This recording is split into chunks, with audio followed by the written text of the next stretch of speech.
আজ আমরা দেখাবো প্রতিমা নিরঞ্জন কি করে করা হয়। এই ভিডিওর মাধ্যমে আপনাদের সেটাই দেখাবো।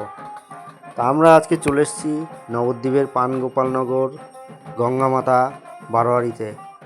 এখানে প্রতিমাকে মণ্ডপ থেকে কিভাবে বার করা হচ্ছে সেই ভিডিওটাই তুলে ধরছি। এখানকার বারোয়ারির সকল সদস্য উপস্থিত আছেন।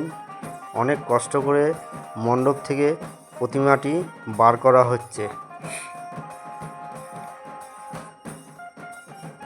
নিচের মাটির থেকে অনেকটা হাইট, যেখানে মা গঙ্গা ছিলেন।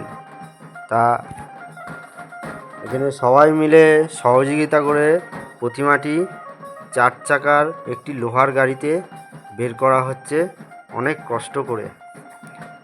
একটু প্রতিমাটি এখানকার বিসর্জন দিতে দেরি হচ্ছে, কারণ প্যান্ডেলের লোক আসতে দেরি করেছে, প্যান্ডেল খোলা হয়নি, তাই একটু দেরি হলো এখানকার প্রতিমা নিরঞ্জন করতে।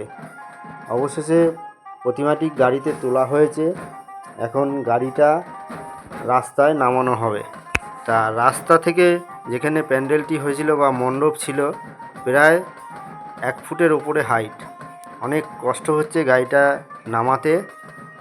ওই দেখুন যে সাদা গেঞ্জি পরা ছেলেটি রয়েছে, ও অনেক কায়দা কানুন জানে, চাকাটা ঘুরিয়ে ঘুরিয়ে ও নামাচ্ছে গাড়িটা।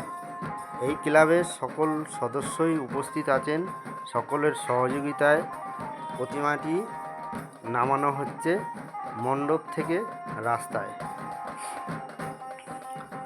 এইবার অবশেষে গাড়িটি রাস্তায় নামলো। এবার আগে পিছে করে সবাই ঠেলে গাড়িটাকে সোজাসুজি করা হচ্ছে। নবদ্বীপের যে ঐতিহ্যবাহী রাস উৎসব গেল, তারই আজ প্রতিমা নিরঞ্জনের পথে সবাই একসঙ্গে পা মিলিয়ে চলছে। এই বাচ্চাটি আবার বায়না ধরেছে গাড়িটি টানবে।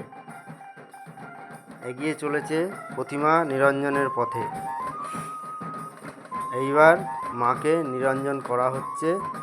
খুব সুন্দরভাবে প্রতিমাটি নিরঞ্জন হয়ে গেল। এই ভিডিওটাই আপনাদের সাথে শেয়ার করলাম। যদি ভালো লাগে পাশে থাকবেন।